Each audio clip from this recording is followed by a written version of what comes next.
In the previous two parts of this series, I've presented what I feel is a reasonable case for the inadequacy of our current scientific and social frameworks in dealing with fundamental human and ecological problems. In this part, we will embark on the constructive task of elucidating alternative frameworks that can equip us in tackling these problems more fruitfully. Specifically, I will be talking about three distinct but somewhat overlapping strands of thought within the field of radical ecology: deep ecology, ecofeminism, and social ecology. But before I begin, a few caveats. Firstly, as I mentioned in part 1, the goal of talking about radical ecology is not to be dismissive of people who are working within mainstream or reform-oriented environmental organizations and movements. Even though the latter operate on pretty much the same premises that are the root of our problems, they are undoubtedly important. As George Sessions, a key figure in the deep ecology movement, states, without mainstream environmentalism, we would likely be in a much worse situation today. So I don't want to shame people for not being radical enough. It's just that radical ecology can guide us in perhaps going beyond what I feel are our faulty premises.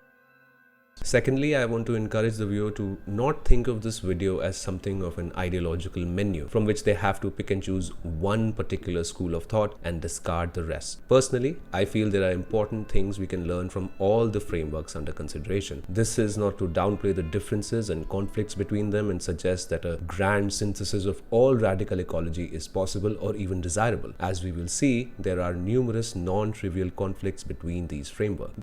But I feel our understanding will be greatly enriched if we take a non-dogmatic approach and let our own individual experiences, preferences, and priorities guide us in picking ideas from all of them and applying them to our lives. Having said that, this is my approach, and you are of course very much free to use this information any way you like or not use it at all. And finally, this discussion is merely a starting point for people who are interested in the subject, so I'll be glossing over a lot of nuances in the interest of time. There is no one single interpretation of deep ecology or ecofeminism or social ecology. These categories are often fluid and overlapping. So please keep that in mind and consult the bibliography if you want to delve deeply into these schools of thought. With all that out of the way, let's begin with deep ecology.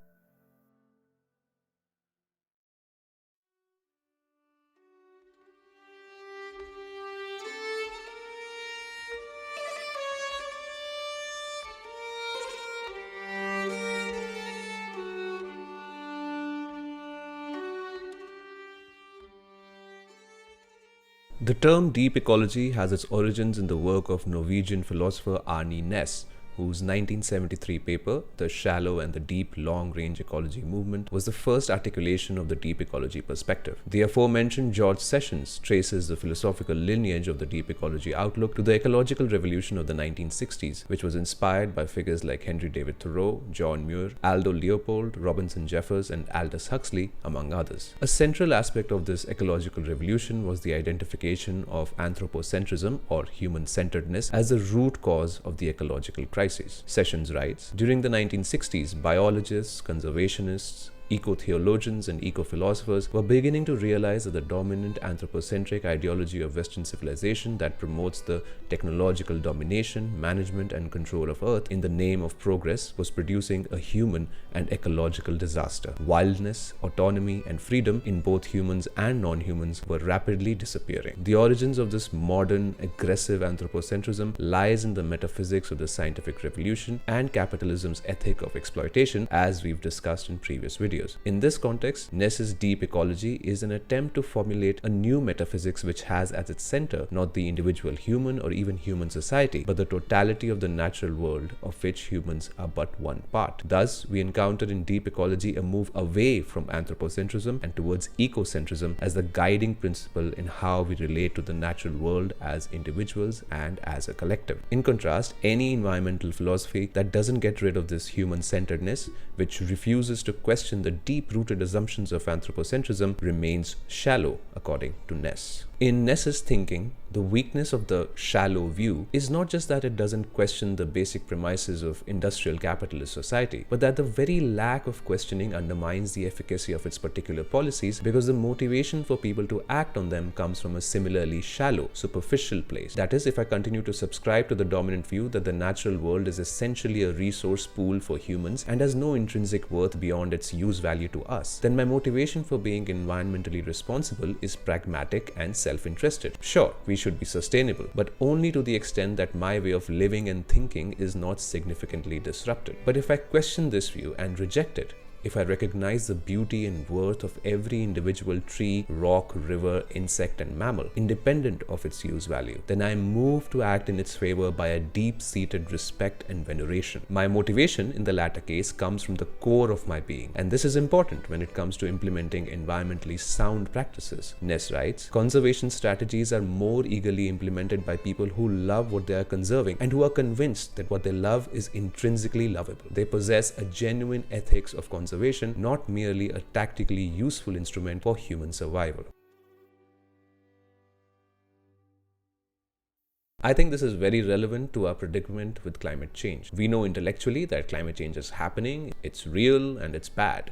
Every day now it seems like we are bombarded with reports, data and facts, all telling us how terrible things are and how much worse they're going to get. We read about these things and we get so overwhelmed by all this information that instead of being moved to act on them, we struggle with guilt, helplessness and anxiety. Ness's point, I think, is that rational intellectual knowledge alone cannot make us act from the depth of our being. This is not to devalue the work of countless people who have dedicated their lives to the science of climate change. We owe them a great debt for their contributions, but knowing and feeling are not the same thing, and in our rationalistic zeal, another legacy of the scientific revolution, we value the former and despise the latter. At best, knowing can move us to act out of a sense of obligation to the planet, but our actions will nonetheless remain half-hearted and mechanical. Even worse, Ness writes, is that the shallow environmental approach, by focusing almost exclusively on the technical aspects of environmental problems, tends to make the public more passive and disinterested in the more crucial, non-technical, lifestyle-related environmental issues. It is only by subjecting our innermost beliefs and values to questioning and bringing them closer to an ecocentric outlook that we can act with a fullness of being. Supporters of the deep ecology movement act on the basis of their fundamental beliefs and attitudes, he writes. This gives them a particular strength and a joyful expectation or hope for a greener future. But what exactly are these fundamental beliefs and attitudes that Ness alludes to, and which of these beliefs do deep ecology supporters subscribe to? Regarding the first question, we can think of these beliefs as the place where the questioning process comes to a halt. Essentially, these are beliefs that don't rest on other, more basic beliefs, or beliefs that we cannot necessarily explain by further argumentation. According to Ness, as we dig deeper into the premises of our thinking, we eventually stop. Those premises we stop at are our ultimates. As to the second question about the particular ultimates that people should adopt, Ness leaves that up to the individual. This is crucial, firstly, for promoting individual and cultural diversity, which Ness believes to be an analog of biodiversity and is therefore something to be pursued for its own sake. Secondly, deep questioning must be an intensely personal process. Any set of ultimate beliefs dictated by another person will not have the same motive force as conclusions we've reached by ourselves independently, though of course we are invariably influenced by others' thoughts and actions. Finally, and this is a personal assertion, though I think it is implicit in Ness's thinking, historical experience tells us that creating a fixed formula of ultimate beliefs that followers must agree with wholeheartedly at all times usually leads to dogmatism, sectarianism, and eventually disillusionment. Instead, Ness encourages individuals to borrow their ultimate beliefs from any religious, spiritual, or philosophical tradition they like, or come up with a new synthesis of their own. What is important is that these beliefs should be compatible with an ecocentric outlook. As a way of spurring discussion and encouraging people to search for their own fundamental beliefs, Ness has articulated his personal philosophy under the name of Ecosophy Tea. The T stands for Tvergasten, the name of Ness's mountain hut in Norway. Based primarily on the philosophy of Gandhi and Spinoza, Ecosophy Tea has at its root one ultimate belief: maximizing self-realization. Instead of conceiving the self only as an isolated individual ego, as we usually do, Ness writes that this large comprehensive self, with a capital S, embraces all the life forms on the planet. Thus, self-realization for Ness is the process by which the egotistical self, with a small s, increasingly identifies with and relates to objects and beings in the natural world and learns to appreciate the wholeness or unity of the larger self. In an interview, Ness gives an example of this heightened self-identification, which is worth quoting in full. Once a young man was caught by the police because he was standing where they planned to make a road. He was a Sami. He took part in a direct action to prevent the river from being dammed for hydroelectric development. The police yelled at him, "Why are you standing here? You're not supposed to be here." And he responded, "Well, this here is part of myself." It was the area of the river where his reindeer were crossing. He had been there ever since his boyhood. He was there in such a close connection with his self that he could say, "It is part of myself." That is typical of the deep ecology movement, that you feel yourself is hurt when they hurt the place with which you identify. You identify with a place in such a sense that its destruction is like cutting yourself. And it is cutting yourself because your self is much more than your ego. The self has to do with that with which you identify. If I ask you, "Who are you?" you will answer with these close relations, the people around you, and also with mentioning your job, your social status. You will say something about that with which you identify. And this Sami young man was identifying so much with this place that the thought of having a big road there would destroy something inside him. In self-realization, as I use the term in ecological philosophy, the self is not the tiny ego nor the social self. It is what I call the ecological self, that is to say, the total reality in which you are immersed. Thus, for Ness, maximizing self-realization is the path to maximizing the richness and diversity of all life. It is important to remember that you don't have to agree with Ecosophy Tea in order to be a supporter of deep ecology. You can have any set of core beliefs. What Ness expects is that those beliefs should converge to support the specific deep ecology platform developed by him and George Sessions. The platform is like a common minimum program. If your ultimate beliefs lead you to agree with the following 8 points, you can consider yourself a deep ecology supporter. You don't have to, but you can. 1.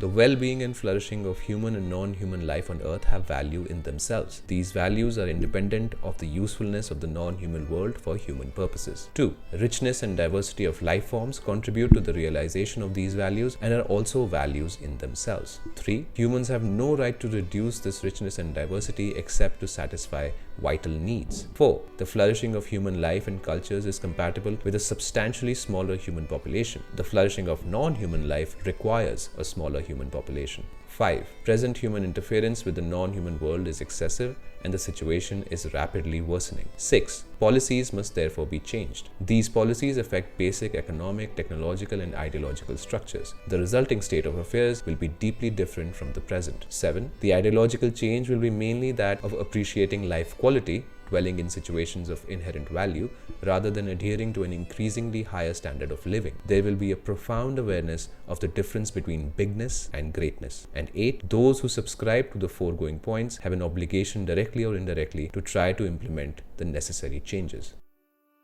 Based on this platform, supporters can organize and develop practical strategies to intervene in defense of the natural world. Again, there are no restrictions on how people choose to intervene, with the exception that their actions must be non-violent. It is expected that practical strategies will reflect the social and cultural context of the people who formulate them, and thereby mirror the diversity which is cultivated at the deepest level of fundamental beliefs.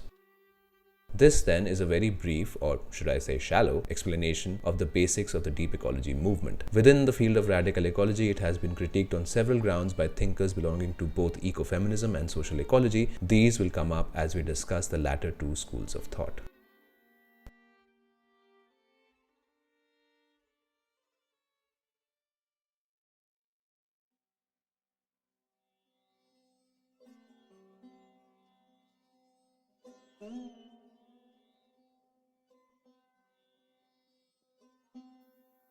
Ecofeminism has its origins in the feminist, peace, and environmental movements of the 1960s and 70s. As a body of theory, ecofeminism has primarily been developed by Western feminist scholars. The French writer François Debon established the Ecology Feminism Center in Paris in 1972 and coined the term ecofeminism in a 1974 work, Feminism or Death. Soon afterwards, the work of scholars like Sherry Ortner, Rosemary Radford Reuter, Susan Griffin, Carolyn Merchant, Inestra King, and others further explored the connections between ecology and feminism and helped establish the field. However, ecofeminism is not solely restricted to academia. At the grassroots level, women have played a major part in environmental struggles all over the world, consciously drawing links between environmental degradation, patriarchal oppression, and capitalist exploitation. From the Chipko movement in India and the Green Belt movement in Kenya to countless struggles against mega infrastructure projects, corporatization of agriculture, GMOs, toxic waste disposal, habitat destruction, and more, women, especially in the global south, have been at the forefront, becoming a source of inspiration and learning for academics. The diversity of ecofeminist practice reflects the diversity of ecofeminist theory. Unlike deep ecology, there is no single central figure in ecofeminist theory. As Karen Warren, a prominent ecofeminist philosopher, writes, just as there is not one feminism, there is not one ecofeminism. However, despite the different feminist perspectives like liberal, traditional Marxist, radical, socialist, black, and third world feminisms, there is, of course, a common ground. Warren writes, what all ecofeminists agree about is that there are important connections between the domination of women and the domination of nature, an understanding of which is crucial to feminism, environmentalism, and environmental philosophy. A main project of ecofeminism then is to make visible these woman-nature connections and, where harmful to women and nature, to dismantle them.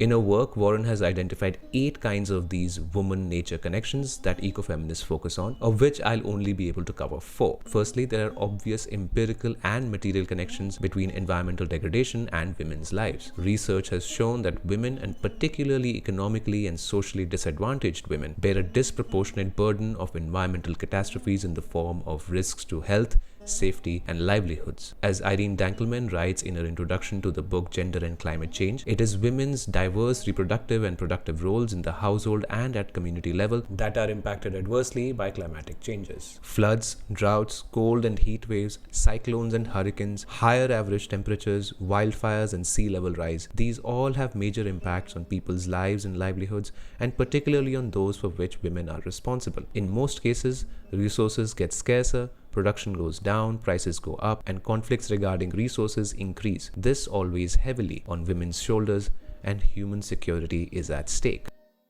The real-world vulnerability of women to environmental disasters is, of course, rooted in patriarchal domination, which imposes certain productive and reproductive roles on women. From this, ecofeminists have drawn conceptual connections between patriarchal domination and the domination of nature. As mentioned briefly in the previous video, our current scientific capitalist worldview is characterized by a number of hierarchical dualisms. In this worldview, mind is considered not only distinct from matter or body, but it is superior to the body. Ecofeminists contend that the subordination of both women and nature is socially justified, at least partly, by their association with the body or pure matter. Men with their rational minds and reasoning capabilities are considered superior to both mute nature and irrational women who are driven purely by feelings, emotions, and desires. These hierarchical dualisms, such as mind-body, man-nature, man-woman, man-animal, reason-emotion, etc., are also supplemented by what Warren calls the logic of domination, a structure of argumentation that provides the moral premise that superiority justifies subordination.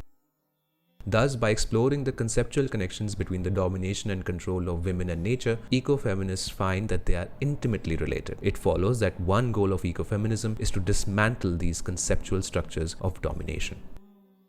These conceptual connections, however, are not eternal and universal. The hierarchical dualisms that characterize our era have not always been the default way of looking at the world. A number of ecofeminist studies have therefore focused on tracing the historical origins of the ideas that give rise to male domination of women and nature. Carolyn Merchant's The Death of Nature, Women, Ecology, and the Scientific Revolution, from which I've quoted extensively throughout this series and I recommend it highly, is concerned with exactly this issue. Merchant's thesis is that the scientific revolution's restructuring of the cosmos as a vast machine eclipsed older conceptions of the earth as a loving, nurturing mother who had to be cared for and respected. With this shift, Merchant argues, scientific and technological advances went hand in hand with the devaluation of both nature and women. In a similar vein, ecofeminist activist Vandana Shiva argues in her book Staying Alive that this outlook, exported to India during the colonial period, subordinated traditional modes of thought based on traditional Hindu cosmology and folklore, in which nature is Prakriti, a living and creative process, a feminine principle from which all life arises.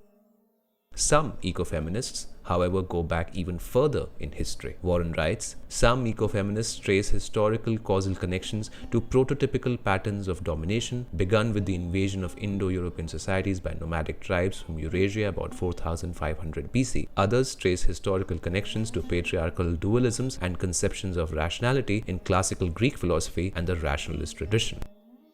In tracing these historical connections, ecofeminist writers like Val Plumwood have critiqued rationalist philosophy for its not entirely justifiable over-privileging of reason or the mind at the expense of the body. The basic idea of rationalism, associated chiefly with the followers of our favorite Frenchman René Descartes, is that the mind is the chief source of true knowledge. Now, this privileging of mind within rationalism leads us to practically define humanness by our capacity to use our mind to reason. Reason is thus seen as what sets human apart from the merely natural, the latter being essentially just mindless stuff. Even when it is admitted that humans are a part of nature, and of course no one can deny that, the rationalist bias tends to emphasize our uniqueness, saying that it is our mind which sets us above and apart from nature. That is, the thing which makes us truly human is precisely that which is not found in nature. Plumwood writes, "What is taken to be authentically and characteristically human, defining of the human, as well as the ideal for which humans should strive, is not to be found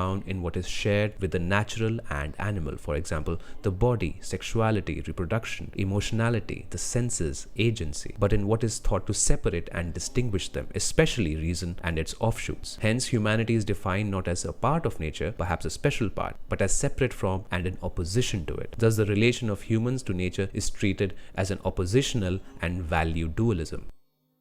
An analogous process of distancing, Plumwood argues, is at work in how masculinity and femininity are also defined. What is involved in the construction of this dualistic conception of the human is the rejection of those parts of the human character identified as feminine, also identified as less than fully human. Masculinity can be linked to this exclusionary and polarized conception of the human via the desire to exclude and distance from the feminine and the non-human. The features that are taken as characteristic of humankind and as where its special virtues lie are those such as rationality, freedom, and transcendence of nature, all traditionally viewed as masculine, which are viewed as not shared with nature. Humanity is defined oppositionally to both nature and the feminine.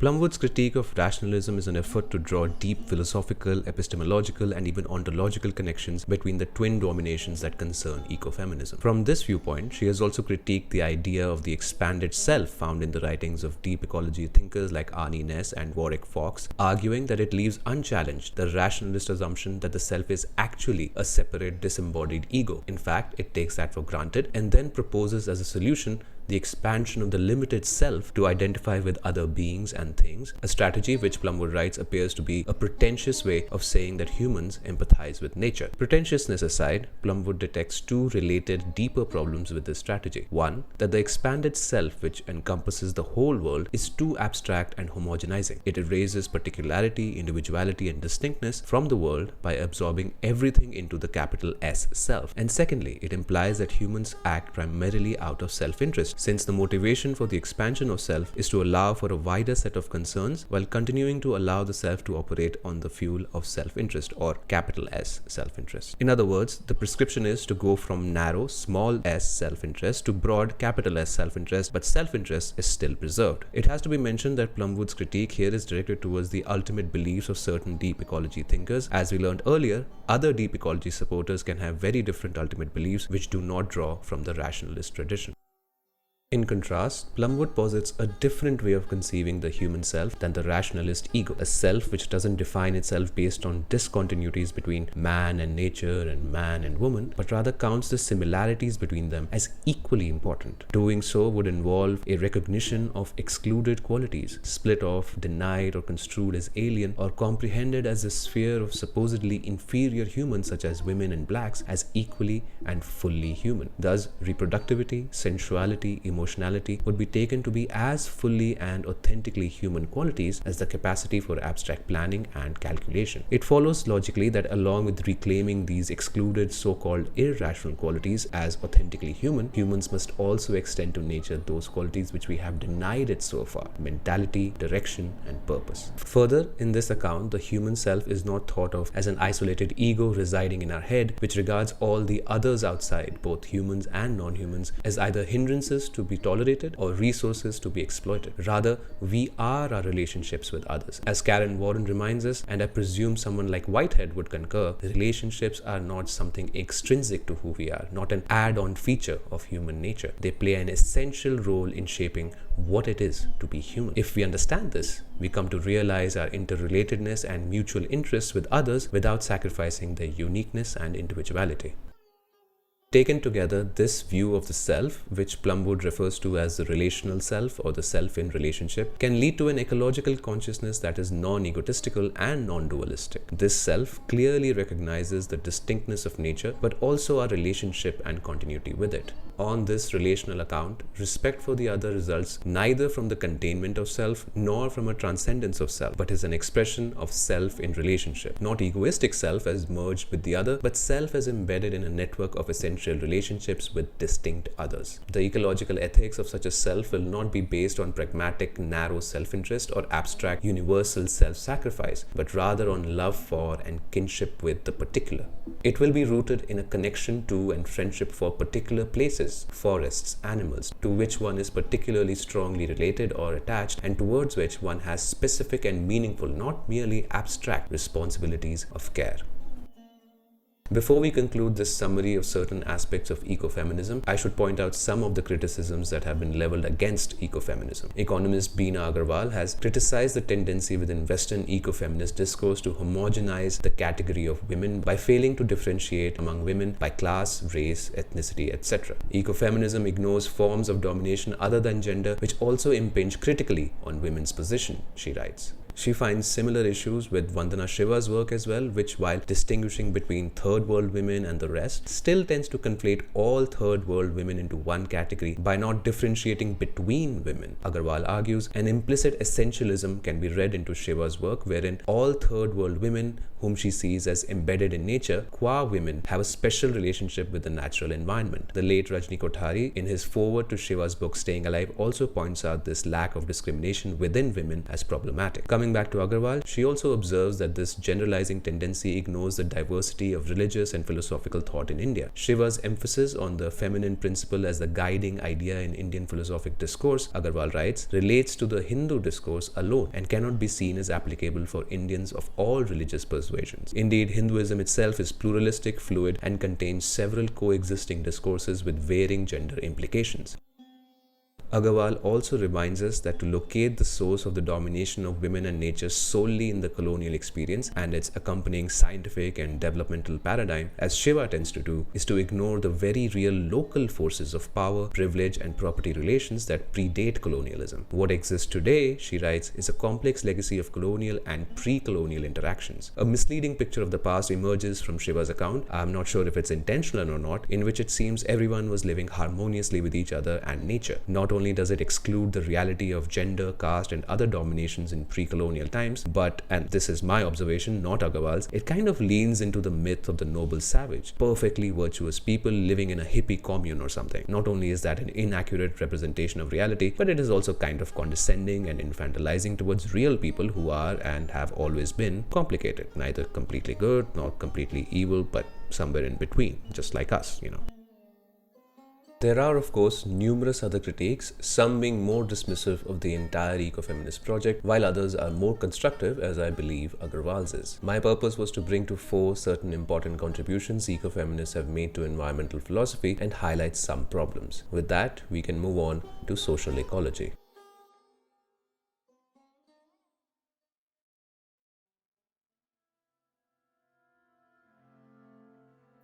Although the field of social ecology is most often associated with the work of Murray Bookchin, the philosopher John Clarke traces its lineage back to 19th century anarchist thinkers Pyotr Kropotkin and Élisée Reclus, and the 20th century social theorist Lewis Mumford, among others. There are, of course, profound differences between these thinkers, and none apart from Bookchin consciously use the label social ecology to describe their outlooks. Nevertheless, Clarke finds several thematic similarities between them, and exploring them, he feels, gives us a richer understanding of the concept rather than focusing on Bookchin alone. And here I'm going to follow Clarke's lead.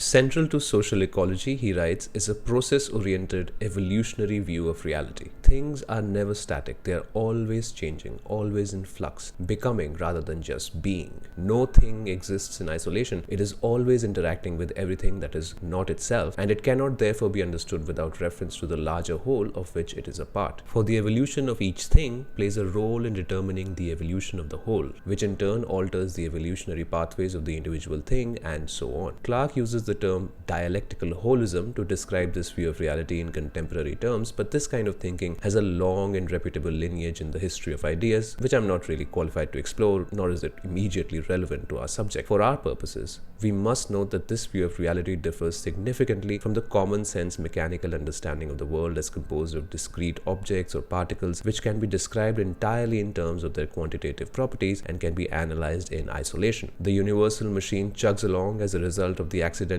interactions between such particles, and unsurprisingly, the form and appearance of the machine at any given time is equally random and arbitrary. Both cosmic and biological evolution in the mechanical view are completely blind, and the emergence of complex life, including us, is a total fluke. The philosopher Hans Jonas summed up this outlook as follows: "It just so happened that in the protracted interplay of random mutation and natural selection, there emerge forms upon forms, and the fact that man is among them is a mere oddity." Speaking cosmically, there is nothing in nature conceived as a great automatism of indifferent forces which predisposed it toward this event, and no interest was invested in its coming to pass. From a social ecological perspective, however, the picture looks very different. If one thinks evolutionarily, one can see each object and phenomenon as the culmination and embodiment of its entire history of change. What exists can only have come into being because of what came before. Thus, the evolution of the earth, the emergence of simple single-cell life, and thereafter complex sentient life, all these embody the entire process of cosmic evolution that led to them. Whatever the universe was like in the opening stages of its existence, latent in its simple, lifeless particles and fields, was the potentiality of all life in its bewildering variety and stunning complexity. Far from being a random, meaningless accident, life on Earth can be seen as an expression of the universe's boundless potential and ceaseless, spontaneous creativity. Seen in this light, human consciousness, with all its powers and imperfections, is one of the crowning achievements of this entire evolutionary process, because through it alone, the existence of this process could be grasped. Indeed, in Recluse's memorable phrase, humanity is nature becoming self-conscious. Further, the terror people like Blaise Pascal experienced when they contemplated humanity's utter desolation in a cold, dark universe, which I mentioned briefly in the previous video, is quite misplaced, according to Lewis Mumford. He writes, "When one observes cosmic evolution in terms of mindful consciousness, with man in the central role as measurer and interpreter, the whole story reads quite differently. Sentient creatures of any order, even the lowly amoeba, seem to be extremely rare and precious culminations of the whole cosmic process, so much so that the organism of a tiny ant, arrested in its development some 60 million years ago, still embodies in its mental organization and in its autonomous activities a higher mode of being than the whole earth afforded before life appeared. When we view organic change not as mere motion, but as the increase of sentience and self-directed activity, as the lengthening of memory, the expansion of consciousness, and the exploration of organic potentialities in patterns of increasing significance, man's relation to the cosmos is reversed." The consequences of this reversal of the picture of cosmic evolution are extremely significant. Through it, we can detect a purpose and direction in the entire evolutionary process. Now, of course, the current scientific outlook rejects any notion of purpose in an evolutionary context, considering it naive anthropomorphism, and on the other end of the spectrum, it is associated with the purpose of a god acting behind the scenes, directing the course of evolution to its predetermined end. Social ecology rejects both these characterizations of purpose and posits that the unfolding of the cosmic evolutionary process exhibits an undeniable tendency towards ever-increasing diversity, novelty, and complexity. This spontaneous tendency towards newer and newer forms of organization and the process of bringing them into reality is its purpose. Clarke writes, "A social ecology seeks to relate all phenomena to the larger direction of evolution and emergence in the universe as a whole. Within this context, it also examines the course of planetary evolution as a movement towards increasing complexity and diversity and the progressive emergence of value." According to Mumford, an examination of the creative process of cosmic evolution reveals it to be neither random nor predetermined, and shows that a basic tendency towards self-organization, unrecognizable until billions of years had passed, increasingly gave direction to the process.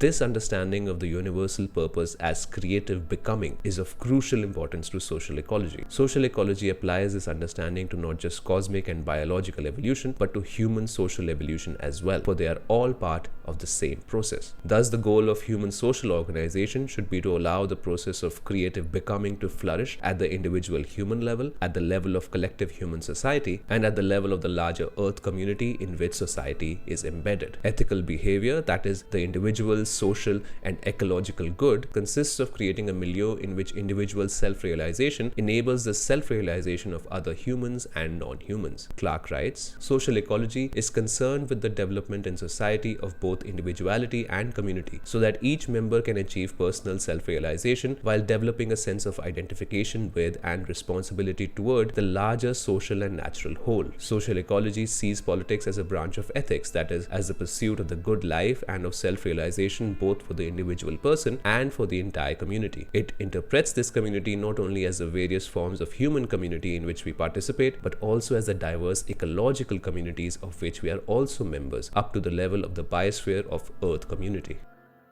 Thus, human freedom is indispensable in creating an ecologically balanced and vibrant civilization, for without freedom, there can be no genuine creative self-expression and self-realization. It is therefore hierarchical social institutions and their ideologies of domination which, by limiting human freedom, trap us in socially and ecologically destructive practices and modes of thought. As Clark explains, the critique of all forms of domination that hinder the evolutionary processes of human and planetary self-realization occupies a central place in social ecological theory. The objects of this critique include the centralized nation state, concentrated economic power, patriarchy, the technological mega machine, and various authoritarian and repressive ideologies. Social ecologists see the dominance of economic power as the most powerful determinant of both social injustice and ecological crisis in our present historical epoch. Moreover, they find this power to be embodied in a vast economic and technological machine, globalized corporate capital, and in an all-pervasive nihilistic culture of consumption.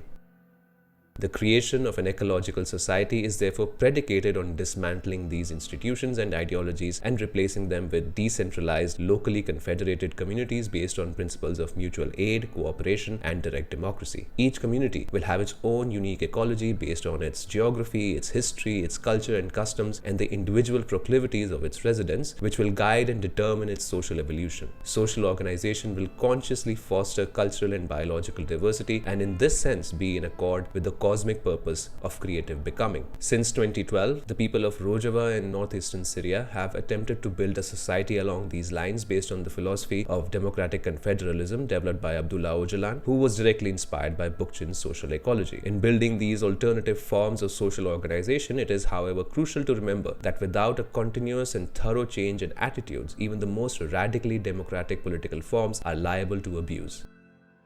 Clark reminds us that political forms, as important as they may be, are given meaning and realize whatever liberatory potential they may have within a larger political culture. The institution of the municipal or neighborhood assembly, for example, possesses not only the potential to foster freedom, authentic democracy, solidarity, and civic virtue, but also considerable potential for the generation of elitism, egotism, domineering personality traits, and power-seeking behavior. Such dangers are avoided not only through procedures within assemblies themselves, but above all by the creation of a communitarian democratic culture that will express itself in decision-making bodies and in all other institutions. For assemblies and other organs of direct democracy to contribute effectively to an ecological community, they must be purged of the competitive, agonistic, masculinist aspects that have often corrupted them. They can fulfill their democratic promise only if they are an integral expression of a cooperative community that embodies in its institutions the love of humanity and nature. These difficulties, along with many other aspects of creating and sustaining a technologically advanced, libertarian ecological society, are explored in Ursula K. Le Guin's utopian novel, The Dispossessed, and I highly recommend it to anyone who is interested in these ideas. Moving on, much of the ecofeminist critique of the rationalist tradition applies to the social ecological thinkers discussed here as well. Kropotkin and Reclus, astute and critical as they are, were not immune to excessively eulogizing the power of human reason and partook of the anthropocentrism and technological optimism that was so common in the late 19th century. Bookchin criticizes the instrumentalization of rationality in the current scientific paradigm as a mere technique to achieve practical ends, and argues that reason is immanent in the natural world as a principle of meaningful self-organization of beings and ecosystems. But he is also guilty of falling into the discontinuity problem articulated by Val Plumwood, discussed above, wherein the capacity to reason is humanity's exclusive domain and is the thing that sets us apart from other forms of life. Now is also a good time to mention that despite his profound insights and far-reaching influence, Bookchin's treatment of other ecological approaches is ungenerous, to say the least. There's a lack of grace and empathy that is personally quite repulsive to me, and even though some of his criticisms may be relevant, they are overshadowed by his abrasive, polemical style of writing. Thus, his characterization of ecofeminists and deep ecology supporters as, quote, goddess-worshipping congregations and wilderness devotees selling biocentric pablum to a gullible public is just unjustified. Further, his dickish behavior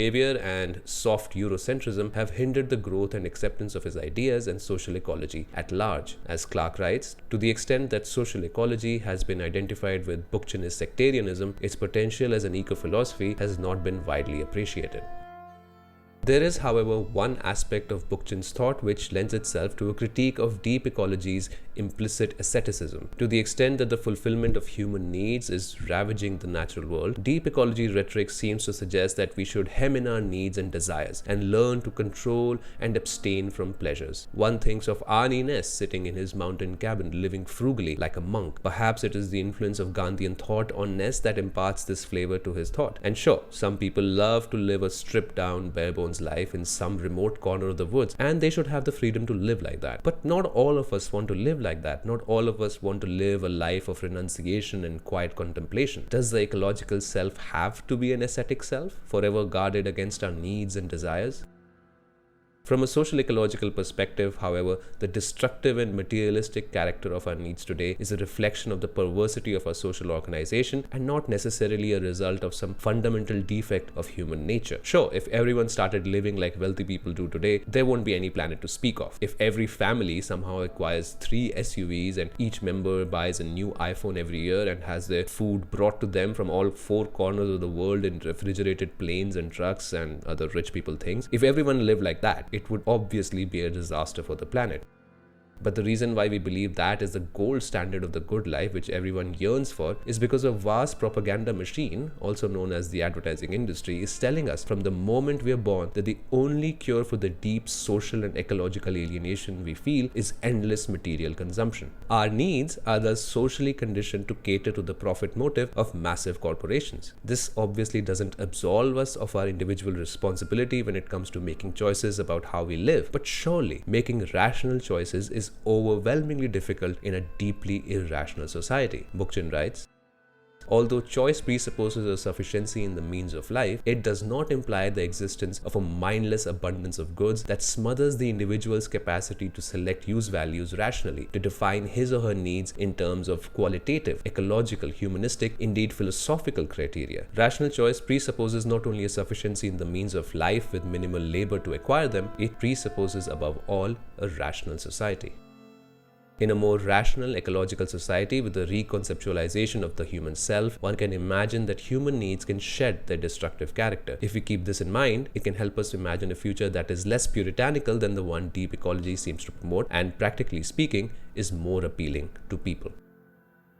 This discussion of needs is also helpful in addressing the Malthusian tendency in deep ecology. The idea referred to in point 4 of the deep ecology platform that we can't have an ecological society until we have fewer people. Of course, the burden on the biosphere would be eased significantly if there were fewer people around. There is no denying that. But to be completely honest, anytime a white person complains that, oh, there are too many people, the first thing I hear is, oh, there are too many black and brown people. And I'm not just imagining this. There is this old controversy from the 80s about David Foreman, who founded the influential radical environmental group Earth First and was associated with the deep ecology movement. And in some interview, he was saying things like famine in Africa is fine because it is nature's way of seeking a balance. Then in 1987, the group's journal carried an article under the pseudonym Misanthropy, which celebrates the AIDS epidemic as a necessary solution to the overpopulation problem. The vileness of the article and the pseudonym makes me think that it was some kind of a joke, but if it was, I don't think it was that funny. And then there's some other troubling things this guy said, and of course he later clarified that he didn't frame his comments properly, and no, he's not a racist, and so on. So there's that. See, the problem for me isn't really that, well, this one person who is a prominent deep ecology supporter may be a Malthusian racist piece of shit, so therefore everyone who is a deep ecology supporter may also be a Malthusian racist piece of shit. I mean, obviously that's not true. I feel like such things go against what Arnie Ness was trying to say and do. But the thing that really bothers me is that this whole discourse on overpopulation that finds a prominent place in deep ecology can be very, very easily misused to promote some kind of eco-fascism. Now, I'm not suggesting that we self-censor lest the fascists misuse what we have to say. If something is relevant and important, we should definitely discuss it. The responsibility is on the person who misuses it. But the point is that the whole overpopulation thing is actually not that relevant, because what is killing the planet is not too many people, but the unsustainable lifestyles of relatively few wealthy people. As we discussed above, our efforts should be directed towards understanding how needs are socially conditioned and how they could be reimagined and fulfilled in an ecologically balanced society. In my view, talking about overpopulation is a distraction, and a dangerous one at that, because it gives reactionary people an excuse to justify the slaughter of poor and colored people in the name of the environment. A common objection to this line of argumentation, not from a deep ecology perspective but from a capitalist viewpoint, is that, well, you just want poor people to stay poor. You got your fancy luxuries, but you want to deny them that. To which I say, well, forget luxuries. Capitalism cannot even adequately fill most people's basic needs. It is market society which enforces scarcity in the essentials one needs to lead a dignified life. Healthy food, comfortable, hygienic lodgings, quality healthcare, a well-rounded education, and of course, a safe, stable, secure job to afford all these things. In this light, I feel this objection is more of an excuse to continue denying basic human dignity to most people rather than an actual concern for their well-being. Further, if we are really concerned with the well-being of people, we should probably ask whether endless material consumption for all is even a desirable social goal to be striving for. It is destructive to the environment, sure, but forget about that for a moment. How beneficial is it for us, psychologically, to be put on this treadmill of endless consumption, trying to fill the gaping void inside of us with fleeting pleasures? Looking at the state of mental health in our society among both the rich and the poor, and looking at the aggression, violence and crime that this consumptive culture breeds, given all that, I don't think it's that good for us. Maybe some people don't want to be on the treadmill at all. Maybe some people want a third choice beyond starvation and consumption. I want to stress again that I'm not coming at this from a puritanical angle. I think material pleasures are great, comfort is great, but surely they're not the only thing that gives meaning to life. Having some measure of autonomy over how you live your life, being accepted and validated by people around you, having real human connections with them, having the leisure to figure out who you are, of indulging your curiosities and learning new things, of expressing yourself creatively and being connected with the natural world around you. All these things matter, and in my view, matter more than commodities. Mindless consumption is not only ecologically suicidal, but also socially destructive and psychologically toxic. After that lengthy but I feel necessary digression, I think we can begin rounding up this review. And if you've made it this far, thank you for sticking around. I really appreciate it. It should be quite clear from what we've discussed that radical ecology has never been a monolithic, unified field that has over time splintered off into different schools. Rather, it has always been a collection of different approaches to certain problems that have led people to similar, not the same, but similar conclusions. The most important thread that runs through all these three schools is that our ecological problems and social problems are intimately related, and to solve both, we need to significantly alter the way we think about the world. Where these social problems stem from, then, is the major point of difference between these schools. For Bookchin and Bookchin adjacent social ecology, social problems are located primarily in social institutions of domination, whereas for deep ecology and ecofeminism, social problems are located in ideologies like anthropocentrism and patriarchal modes of thought, respectively. The former is associated with a more materialist understanding of the world, in which material conditions are causally prior to and shape ideas, while the latter stance is more idealist, saying that it is ideas that shape material reality. To ask which position is more correct would require us to delve into the age-old materialism versus idealism debate, one that cannot obviously be resolved in a YouTube video, least of all by me. Personally, I agree with Whitehead when he says that one of the fundamental tasks of philosophy is to be a critic of abstractions. Just like scientific abstractions, the abstractions we use to build sociological models cannot offer us a comprehensive understanding of reality in all its complexity. And in discussions of human affairs, we can't even dream of matching the certainty provided by the mathematical precision of scientific models. Any ideology which insists that X is the most fundamental singular cause and all other things stem from X commits what Ludwig von Bertalanffy, one of the founding figures of systems theory, called the nothing but fallacy, the misguided insistence that all you need to understand reality is X and nothing else. Social models are incredibly helpful in shedding light on certain aspects of reality, but to suggest that any one can encapsulate all of reality is, in my view, intellectual hubris. It not only impoverishes our understanding of the world, but also leads to endless conflict. Throughout history, competing religions, nationalities, political ideologies have all insisted their version of reality is the only correct one, and have been far too eager to indulge in large-scale slaughter for the sake of their favored abstractions. I'm advocating neither total skepticism, the belief that nothing is true, nor total relativism, that everything is equally true. All I'm saying is that we should recognize the limitations of our models. As John Clarke argues, we must go beyond one-sided explanations if we are to intervene in the world responsibly.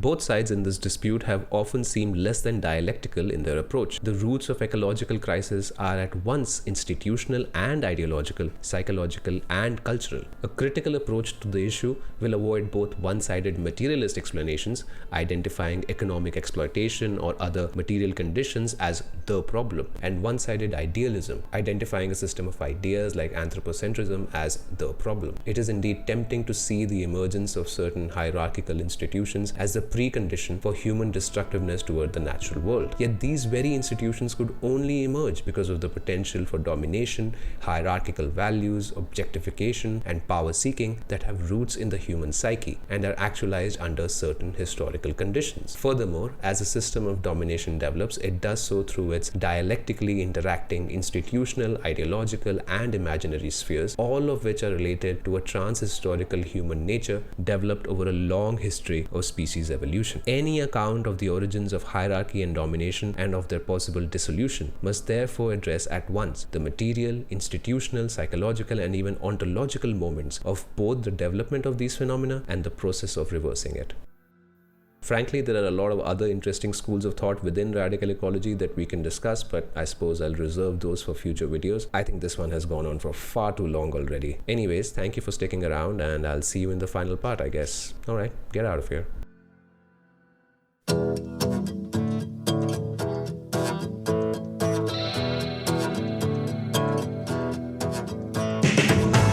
I'm dancing barefoot in midair, I spin. Some strange music draws me in, makes me come on like some heroin.